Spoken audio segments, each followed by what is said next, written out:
என்ன பார்க்க போகிறோம்னா women's Asia cup T20 match 10th match India உமன்ஸும் நேபாள் உமன்ஸும் ஆடுறாங்க. ஸோ நான் முன்னாடியே சொன்ன மாதிரி இந்தியா உமன்ஸும் UAE உமன்ஸ் ஆடின மேட்ச்சில் நான் ரொம்ப முக்கியமான பாயிண்ட்ஸ் நிறையா சொல்லியிருப்பேன். அதில் மோஸ்ட்லி ஒர்க் ஆகிருக்கும். ஸோ என்ன செக் பண்ணி கூட பாருங்கள். அதில் நம்ம ஸ்மால் லீக்குமே வின் பண்ணியிருப்போம். அது காரணம் நிறைய பேர் ஹர்மன்ப்ரீத் கவுர் ட்ராப் பண்ணியிருப்பாங்க. அது ஒரு காரணமாக இருந்துச்சு நம்ம வின் பண்ணதுக்கு. ஸோ இந்த மாதிரி மேட்சஸ் நான் எதுக்கு இப்போ ரீசெண்ட் டைமாக கவர் பண்ணுறேன் அப்படின்னா, நான் முன்னாடி கவர் பண்ண மாட்டேன்.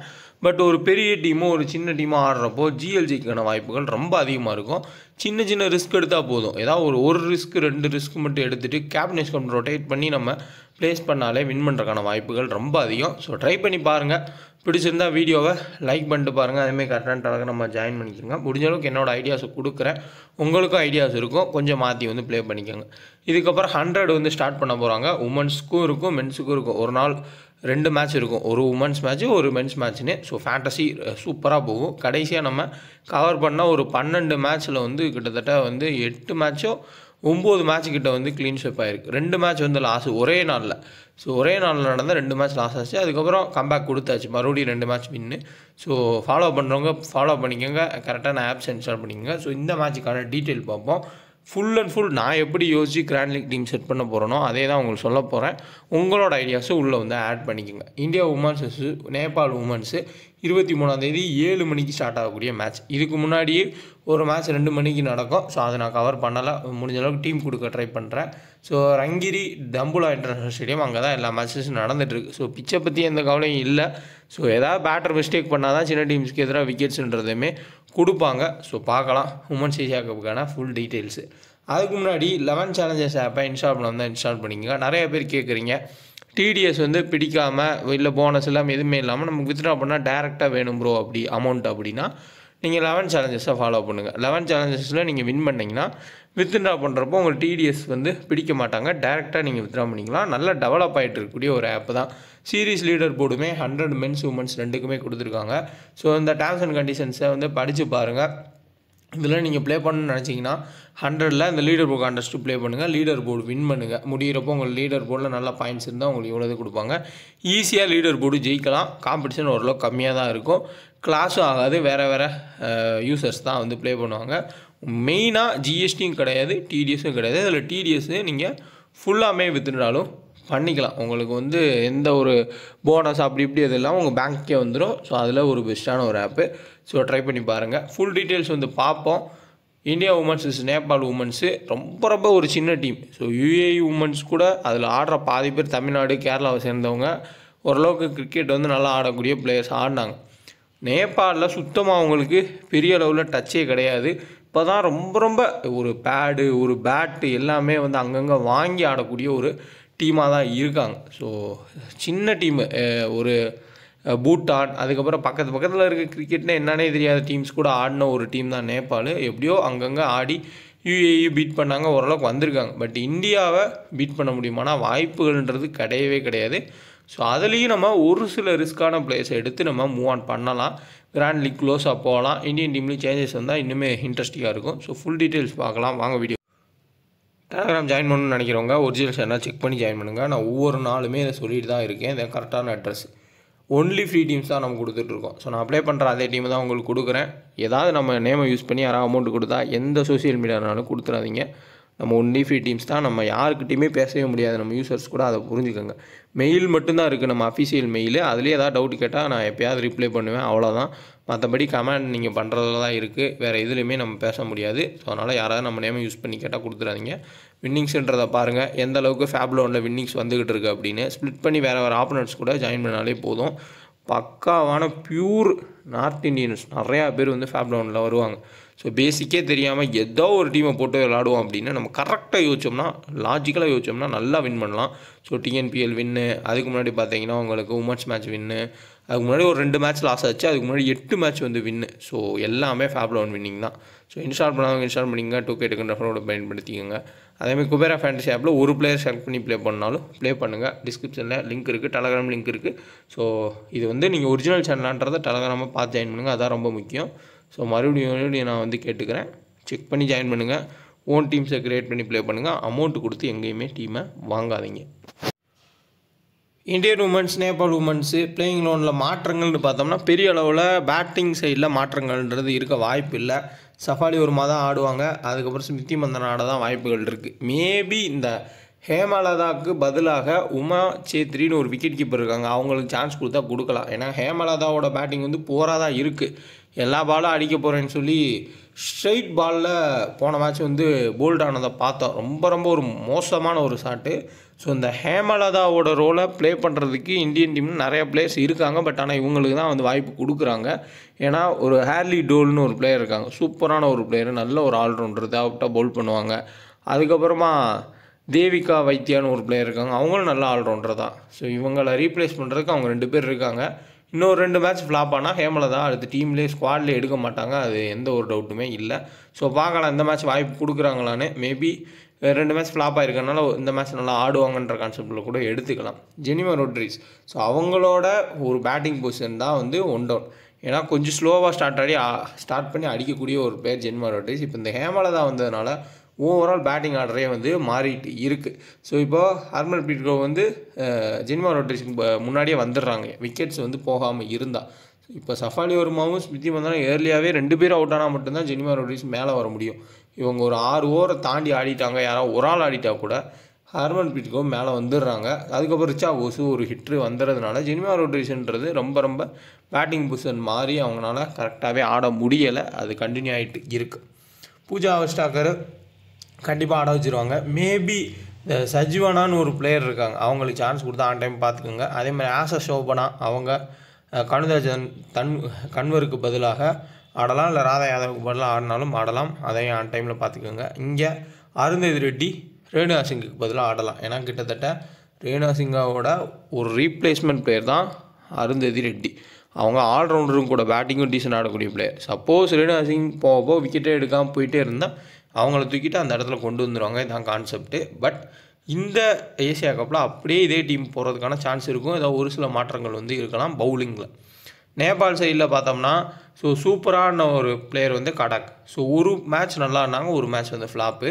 சீட்டா மாகர், ஸோ இவங்களை பொறுத்தவரையே ஒரு left arm batter, left arm medium pace. So left arm medium பீஸ்னால் நம்ம பயங்கரமாக ஓடி வந்து மிச்சல் ஸ்டார்க் மாதிரி பவுல் பண்ணக்கூடிய பிளேயர்லாம் இல்லை.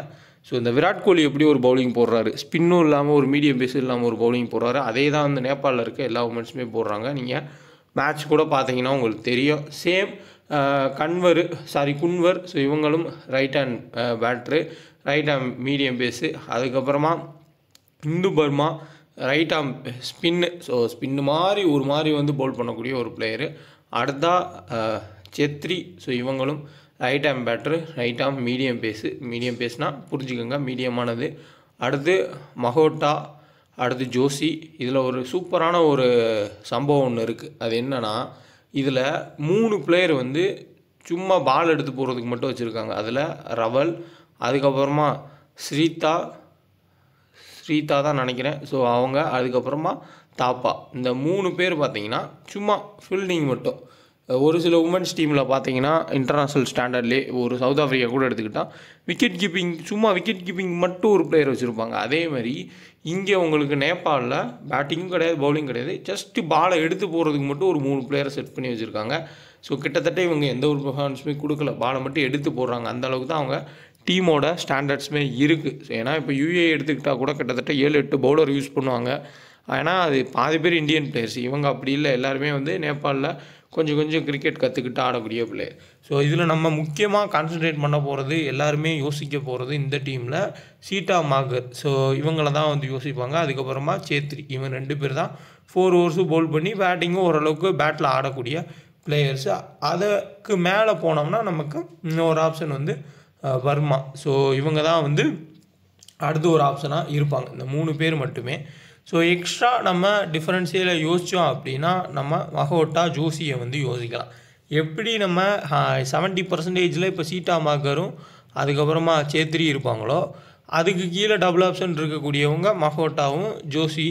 ஸோ ரொம்ப எக்ஸ்ட்ரா நிறைய யோசிக்கணும். ஸ்பின் ட்ராக்கு ரொம்ப ஒரு எப்படி ஹீனா வந்து பவுல் பண்ணாங்களோ யூஏஇயில் அப்படின்னா நீங்கள் மாரஷ்னி, ஸோ இவங்களை வந்து நீங்கள் ட்ரை பண்ணால் ஒரு லெஃப்ட் ஆர்ம் ஆர்த்தடாக்ஸு ரொம்ப ஸ்லோவாக போடக்கூடியவங்க. ஸோ அதில் பார்த்தீங்கன்னா உங்களுக்கு மேபி ஏதாவது ஒரு விக்கெட் எடுத்துட்டால் கூட ஒரு லோ பர்சன்டேஜ் பிக்காக பார்க்கலாம். ஒரு லெஃப்ட் ஆர்ம் ஆர்த்தடாக்ஸ்ன்றதுனால சொல்கிறேன். ஏதாவது ஒரு சில டீமில் ஹை ரிஸ்க் எடுக்கிற இடத்துல எடுத்துக்கோங்க. மற்றபடி ஸோ இங்கே எல்லோரும் யோசிக்க போகிறது சேத்ரி, அதுக்கப்புறமா சீட்டா மார்க்கரை தான் வந்து யோசிப்பாங்க. தாக்கு பிடிச்சி ஆடுறது, கடாக்கு வந்து ஆடுறது ரொம்ப கஷ்டம். அதேமாரி குன்வர், ஸோ இவங்களும் பவுலிங் ப்ளஸ் பேட்டிங் இருக்காங்க. ஸோ கிட்டத்தட்ட ஒரு 6 பிளேயர் இருக்காங்க. அவங்களே தான் பேட்டிங் பவுலிங் ரெண்டுமே வந்து பார்த்துக்கிறாங்க. இப்போ ட்விஸ்ட்டு எப்படி இருக்கும் அப்படின்னா, சப்போஸ் இந்தியா வந்து ஃபஸ்ட்டு பவுல் பண்ணிட்டாங்க அப்படின்னா போன மேட்ச் மாதிரி, அதுதான் வந்து என்னை பொறுத்தவரையும் பெட்ரு. ஃபஸ்ட்டு பேட் பண்ணுறது வந்து ரொம்ப ரொம்ப ரிஸ்க்காக தான் முடியும். ஏன்னா என்ன தான் நீங்கள் யோசித்தாலும் இப்போ இந்தியா ஃபஸ்ட் பேட் பண்ணிட்டாங்கன்னா சஃபாலி வர்மா, ஸ்மிருதி மந்தனாவே 20 ஓவர் ஆடிடுவாங்கலாம் சொல்ல முடியாது. ஏன்னா எப்படியும் அடிக்க போவாங்க. அடிக்க போகிறப்ப ஏதோ ஒரு லக்கில் ஏதோ ஒரு பவுலர் விக்கெட் எடுக்க தான் போகிறாங்க. அப்போது ஹர்மன்ப்ரீத் கவுரும் முன்னாடியே வரலாம். இப்போது ஹேமலதாவை ரொம்ப ப்ரில்லியண்ட்டாக பிக் பண்ணுறோன்னு ஒரு பிளேயரை நம்ம பிக் பண்ணிட்டு போகலாம். சப்போஸ் சஃபாலி வர்மாவும் ஸ்மிருதி மந்தனாவும் 10 ஓவர் ஆடிட்டாங்க அப்படின்னா அதுக்கப்புறம் ஹர்மன்ப்ரீத் கவுர் மேலே வந்துடுவாங்க ஹேமலதாவுக்கு முன்னாடியவும். ஸோ ஃபஸ்ட்டு பேட் பண்ணால் நம்ம ஹர்மன்ப்ரீத் கவுர் ட்ராப் பண்ணுறது மிகப்பெரிய ஒரு ரிஸ்க்கு. சப்போஸ் சேசிங்னா இந்த 3 பேரை மட்டும் நம்ம எடுத்துகிட்டு போகலாம். ஏன்னா இந்த பவுலர்ஸ்குள்ளே விக்கெட் எடுத்துருவாங்க. இவங்க ஒரு 50 ரன் 60 ரன் அவுட் ஆகிறதுக்கான சான்ஸ் இருக்கும். அதுக்கு மேலே தாண்டறதுக்கு வாய்ப்பு இல்லை. ஸோ அப்படின்னா சப்போஸ் நேபாள் ஃபஸ்ட்டு பேட் பண்ணாங்கன்னா ஒரு 50லேருந்து 60 ரன் ஆடுவாங்க. அதில் ஏதாவது ஒரு பிளேயர் 10 ரன்னுக்கு மேலே ஆடுவாங்கன்ற கான்செப்டில் எடுத்துகிட்டு இங்கே இருக்கக்கூடிய பவுலர்ஸே கேப்டன் வைஸ் கேப்டன் கொடுக்கலாம். ஒரு ரேணுகா சிங், அதுக்கப்புறம் தீப்தி சர்மா கேப்டன் வைஸ் கேப்டனாவோ இல்லை அப்படி எடுத்துக்கோங்க. ரிச்சா கோசுவை பிக் பண்ணிக்கோங்க. ஸோ ஏன் ரிச்சா கோசுவை பிக் பண்ணிக்கிறேன் அப்படின்னா, கண்டிப்பாக விக்கெட் கீப்பிங்கில் ஒரு 2 கேட்ச் ஒரு ஸ்டெம்பீட் பண்ணலாம். அதிலே ஒரு 30 பாயிண்ட்டை தாண்டி போயிடுவாங்க. போன மேட்ச் சொன்ன அதே லாஜிக் தான். பட் போன மேட்ச் பேட்டிங்லேயே சிறப்பாக ஆடிருந்தாங்க. அப்போ இந்த சைடு விக்கெட் கீப்பிங்கில் தேவையில்லை. ஏன்னா அந்தளவுக்கு வந்து இவங்க விக்கெட் கீப்பிங் பேட்டர் சிறப்பாக இல்லை, விக்கெட் கீப்பிங்கும் சிறப்பாக கிடையாது. ஸோ அதனால் நீங்கள் ஃபஸ்ட்டு இந்தியா பவுல் பண்ணால் பூஜா வெஸ்டாக்கர், தீப்தி சர்மா, ராதா யாதவ், ரேணுகா சிங் யாருக்கு வேணால் மாற்றி மாற்றி கேப்டன்ஷிப் கொடுத்து இங்கே இந்த 2 பிளேயர் எடுத்தாலும் சரி, இல்லை ஹேமலதாவை எடுக்கணும்னாலும் எடுத்துக்கோங்க. இல்லை ஹேமலதா வேணாம் இவங்க 2 பேரையும் முடிச்சுருவாங்க அப்படின்னா நீங்கள் இங்கே இருக்க எல்லா பவுலர்ஸையும் எடுத்து இந்த 2 பேத்துக்குள்ளே கேப்டனைஸ்க்கு கொடுக்காம பவுலர்ஸை கேப்டனைஸ்க்கு கொடுத்து இங்கே எக்ஸ்ட்ரா ஏதாவது ஒரு ரொம்ப லோ பர்சன்டேஜ் ஒரு பிக்கை வந்து நீங்கள் எடுத்துக்கிறது ஒரு பெட்டரான ஆப்ஷனாக இருக்கும். ஏன்னா கண்டிப்பாக இந்த 2 பேருக்குள்ளேயே ஒரு 50 ரன்னை டார்கெட் இருந்தால் இவங்க 2 பேரும் அடிச்சிருவாங்க. அப்போது நீங்கள் இங்கே இருக்கக்கூடிய பவுலர்ஸ்குள்ளே கேப்டனைஸ்க்கு கொடுத்துட்டு இந்த ஒரு பிளேயர் இந்த ஹேமலதாக்கு பதிலாக இங்கே எக்ஸ்ட்ரா ஏதோ ஒரு பிளேயரை எடுத்திங்கன்னா கூட அவங்க ஒரு 10 ரன் அடித்தா அதுலேயும் உங்களுக்கு நல்ல பாயிண்ட்ன்றது கிடைக்கும். ஃபஸ்ட்டு இந்தியா பவுல் பண்ணால், அதே இந்தியா ஃபஸ்ட்டு பேட் பண்ணால் நீங்கள் ரிச்சா கோசு, ஹர்மன்ப்ரீத் கவுர் இங்கே 3 பேர் எடுத்துகிட்டு பவுலர்ஸ் எடுத்து 10-1ன்ற காம்பினேஷனில் போனால் பெட்டராக இருக்கும். ஏன்னா 10-1 காம்பினேஷனில் போகிறப்போ எப்படினாலுமே இந்தியா ஒரு விக்கெட்டை கொடுப்பாங்க. அதில் யார் இங்கே விக்கெட் எடுக்க போகிறாங்கன்னு கெஸ் பண்ணுறது ரொம்ப கஷ்டம். அது நம்ம லக்கை பொறுத்து தான் இருக்குது. ஒவ்வொரு டீமில் ஒவ்வொரு பவுலரோ ஒரு லோ பர்சன்டேஜ் பிளேயரே ஆட் பண்ணால் போதும். ஸோ அதனால் இந்தியா ஃபஸ்ட்டு பேட் பண்ணாங்கன்னா முடிஞ்ச அளவுக்கு ஹர்மன்ப்ரீத் கவுர், ஹேமலதா, அதுக்கப்புறம் இவங்களுக்குள்ள கேப்டனைஸ்கள் கொடுங்க. சப்போஸ் இந்தியா ஃபஸ்ட்டு பவுல் பண்ணாங்கன்னா இங்கே கொடுத்துருங்க. 50லேருந்து 60 ரன் தான் டார்கெட் இருக்கும். அப்போ அந்த ரன்னை என்ன தான் அடித்தாலும் சஃபாலி வர்மா, ஸ்மிருதி மந்தனா ஹையஸ்ட்டு பாயிண்ட் போக முடியாது. சேஃபஸ்ட்டு ஆப்ஷனாக நீங்கள் சீட்டா மார்க்கர், அதுக்கப்புறமா சேத்ரியை பிக் பண்ணலாம். டிஃபரன்ஷியல் ஆப்ஷனாக நீங்கள் போகணுன்னா மஹோட்டா, அதுக்கப்புறமா ஜோஷி, குன்வர் இவங்களுக்குள்ளே வந்து பிக் பண்ணலாம். இந்து பர்மா விக்கெட் எடுக்கிறன்றது கொஞ்சம் ரேர் தான். பட் இருந்தாலும் ஒரு லாஜிக் படி யோசித்தோம்னா கவிசா, ஸோ அவங்க வந்து விக்கெட் எடுத்தாங்க இந்தியாவுக்கு எதிராக. அவங்களும் தூக்கி போட்டு ஒரு ஆஃப் ஸ்பின் மாதிரி போட்டு தான் விக்கெட் எடுத்தாங்க. Off spin leg spin mix பண்ணி போட்டாங்க. அதே மாதிரி பவுலர் தான் இவங்களும். ஸோ வேணால் ஒரு சில டீம்ஸில் ட்ரை பண்ணிக்கோங்க. அந்த பியூர் பேட்டராக இருக்கவங்க ஷைன் ஆகிறது ரொம்ப கஷ்டமாக இருக்கும். ஹை ரிஸ்க்காக நீங்கள் எடுக்கணுன்னா சீட்டா மார்க்கரோ சேத்ரியோ வேணாம் அப்படின்னு நினச்சிங்கன்னா இந்த மார்ஷினி, ஸோ இவங்களை வந்து நீங்கள் ஏதாவது ஒரு டீமில் ட்ரை பண்ணுங்கள். ரொம்ப லோவஸ்ட் பர்சன்டேஜ் பிக்கு ஒரு லெஃப்ட் ஆர்ம் ஆர்த்தடாக்ஸும் கூட ஸோ ட்ரை பண்ணலாம். பெஸ்ட்டு ஒரு சேஃபஸ்ட்டு கேப்டனைஸ் பண்ணால் தீப்தி சர்மா, அதுக்கப்புறம் மந்தனா தான். ஹை ரிஸ்க்னா ரேணுகா சிங் நீங்கள் ட்ரை பண்ணலாம், பூஜா வெஸ்டாக்கர் ட்ரை பண்ணலாம். சப்போஸ் ஃபஸ்ட்டு பேட் பண்ணால் ஒரு ஹர்மன்ப்ரீத் கவுரோ இல்லை ஒரு ஹேமலதாவோ கூட ஹை ரிஸ்க் எடுக்கிற இடத்துல ட்ரை பண்ணி பாருங்கள். ஃபஸ்ட்டு பேட் பண்ணால், செகண்ட் பேட் பண்ணால் கட் பண்ணிக்கோங்க. பட் ரிச்சா கோசு ஃபஸ்ட்டாக செகண்ட் எடுத்துக்கோங்க. விக்கெட் கீப்பிங்லேயுமே உங்களுக்கு பாயிண்ட்ன்றது கண்டிப்பாக கிடைக்கும். ஸோ டீம் பர்ஃபார்மன்ஸ் வைஸ் பார்த்தீங்கன்னா இங்கே இந்து பர்மா 3 விக்கெட் எடுத்தாங்க யூஏக்கு எதிராக. மாஷி ஸோ 2 ஓவர் பவுல் பண்ணி 1 விக்கெட்டு. அதுக்கப்புறமா பார்த்தீங்கன்னா அவங்களோட பேட்டிங்கில் இங்கே கடாக்கு 72 ரன் ஸ்கோர் பண்ணாங்க. Rubini Chhetri batting plus bowling இருக்குது. அதேமாதிரி இன்னொரு மேட்ச்சில் பார்த்தோம்னா இங்கே ஜோஷி 1 விக்கெட் எடுத்தாங்க. ஸோ ஏதாவது லக்கில் மட்டும்தான் ஏதாவது ஒரு பிளேயர் விக்கெட் எடுக்கிறாங்க. இங்கே சேத்ரி பவுல் பண்ணியிருக்காங்க 2 மேட்சுமே. இங்கே Kavita Joshi so bowling 1 wicket, பேட்டிங்கில் 31 ரன்னு. இங்கே ராணா மாகர், பூஜா மஹோட். ஸோ பூஜா மஹோட்டு பவுலும் பண்ணுறாங்க, பேட்டும் பண்ணுறாங்க. அதேமாதிரி ராணா மாகரும் பேட்டு பவுலு, கவிதா ஜோஷியும் பேட்டு பவுலு. ஸோ இந்த மாதிரி டபுள் ஆப்ஷன் பிளேயர்ஸை ஒரு ரிஸ்க்காக வந்து மாற்றி மாற்றி எடுத்துக்கிறது பெட்டராக இருக்கும். இந்தியன் டீம் பார்த்தோம்னா 2 மேட்ச் ஆடிருக்காங்க. தீப்தி சர்மா 5 விக்கெட் வந்து எடுத்திருக்காங்க. ஸோ தூக்கி போட்டு விக்கெட் எடுத்துட்டாங்க. தனுஜா கன்வரை பொறுத்தவரைக்கும் சரியான டைட் பவுலிங்கு, 1 விக்கெட் எடுத்தாங்க. பூஜா ஹஸ்டாகர் 1 விக்கெட்டு, இங்கேயும் பூஜா ஹஸ்டாகர் 1 விக்கெட் சம்திங் எடுத்திருந்தாங்க. ரேணா சிங் 2 விக்கெட்டு, இங்கே 1 விக்கெட்டு. பேட்டிங்கை பொறுத்தவரையும் ஒரு சிறப்பான ஒரு பேட்டிங் வந்து ஹர்மன்பிரீத் கௌர் வந்து ஆடிருந்தாங்க லாஸ்ட் மேட்ச்சு. ரிச்சா கோசு பயங்கரமான ஒரு ஹிட்டிங்கு. சஃபாலி வர்மா 2 மேட்ச்சுமே நல்லா ஆடிருக்காங்க. ஸ்மிருதி மந்தனா போன மேட்ச் தேவையில்லாத ஒரு அவுட்டு, மறுபடியும் அவுட் ஆகிறதுக்கான வாய்ப்புகள் இல்லை. சப்போஸ் ஃபஸ்ட் பேட் பண்ணால் ஸ்மிருதி மந்தனாவை கூட ஒரு கேப்டனாக கூட ட்ரை பண்ணி பாருங்கள். ரிஸ்க் எடுக்கிறவங்க ஒரு கிராண்ட் லீக்கில். ஸ்மால் லீக்கில் போகிறது ரொம்ப ரிஸ்க்காக இருக்கும். ஏன்னா எப்படினாலும் தீப்தி சர்மா 2 விக்கெட் எடுத்துருவாங்க, அதில் எந்த ஒரு டவுட்டுமே இல்லை. அவங்கள அடிக்கிறது ரொம்ப கஷ்டம். இப்போ ஷ்ரேயாங்கா பாட்டீலும் கிடையாது, தீப்தி சர்மா ஒரே ஆஃப் ஸ்பின்னர் தான். ஸோ கண்டிப்பாக விக்கெட் எடுக்க சான்ஸ் ஹையாகவே இருக்கும். ஸோ டீமுன்னு பார்த்தோம்னா இதான் வந்து சேஃபஸ்ட்டு ஒரு டீமாக இருக்கும். சப்போஸ் சேசிங் வந்தாங்கன்னா இதே இது ஃபஸ்ட்டு பேட்டிங் அப்படின்னா நீங்கள் ஹர்மன்பிரீத் கௌர் எடுத்துக்கோங்க. இங்கே தான் ஒரு பிளேயர் ஏதோ ஒரு பிளேயரை வந்து நீங்கள் எடுத்துக்கோங்க. Full and full Indian player எடுத்துக்கோங்க 10-1ன்ற காம்பினேஷனில். இல்லை ஃபஸ்ட்டு பவுல் பண்ணுறாங்க அப்படின்னா நீங்கள் கேப்டன் கம்னா இங்கே ரேணு சிங்கு கொடுக்கலாம், ராதா யாதவ் கொடுக்கலாம். இல்லை எக்ஸ்ட்ரா நியூவாக ஏதாவது பிளேயர்ஸ் ஆட் பண்ணியிருக்காங்க, இந்த பிளேயர்ஸ்க்கு ரெஸ்ட்டு கொடுக்குறாங்கன்னா அவங்களுக்குள்ளே ட்ரை பண்ணி பாருங்கள். ஸோ ரொம்ப இன்ட்ரெஸ்டிங்காக இருக்கும். சிம்பிள் லாஜிக் தான். ஃபஸ்ட்டு பேட் பண்ணால் ஹர்மன்பிரீத் கௌர் எடுத்துக்கோங்க, செகண்ட் பேட் பண்ணால் ட்ரா பண்ணிங்க. ஏன்னா 50-60 ரன் தான் டார்கெட் வர வாய்ப்புகள் இருக்கும். அதுக்கு மேலே அடிக்க முடியாது நேபாள்னால. ஸோ அதனால் நீங்கள் ஃபஸ்ட்டு பேட் பண்ணால் மட்டும் எடுத்துக்கோங்க. இதே செகண்ட் பேட் பண்ணால் எக்ஸ்ட்ரா பவுலர்ஸ் எடுத்துக்கோங்க. கேப்டன் மாற்றி மாற்றி வந்து பவுலர்ஸ்குள்ளே ட்ரை பண்ணுங்கள். ஹை ரிஸ்க்காக ட்ரை பண்ணி பாருங்கள். புரியும் நினைக்கிறேன். ஸோ அதுக்கு எதாவது எடுத்துக்கோங்க. இந்த 2 பேர் சேஃபஸ்ட் ஆப்ஷன். பட் லாஜிக்கலாக இன்னும் 3-4 பிளேயர் டபுள் ஆப்ஷன் இருக்காங்க. யார் லோ பர்சன்டேஜாக இருக்காங்களோ அவங்கள அங்கங்கே ஆட் பண்ணிக்கோங்க. ஃபேப்லோன் ஆப்பே டிடிஎஸ் ஃப்ரீ. ஸோ எந்த அளவுக்கு நம்ம ஸ்மால் லீக் வின் பண்ணிகிட்ருக்கோம்னு நல்லா தெரியும். ஹெட்5லேருந்து எல்லாமே வின் பண்ணிகிட்ருக்கோம்.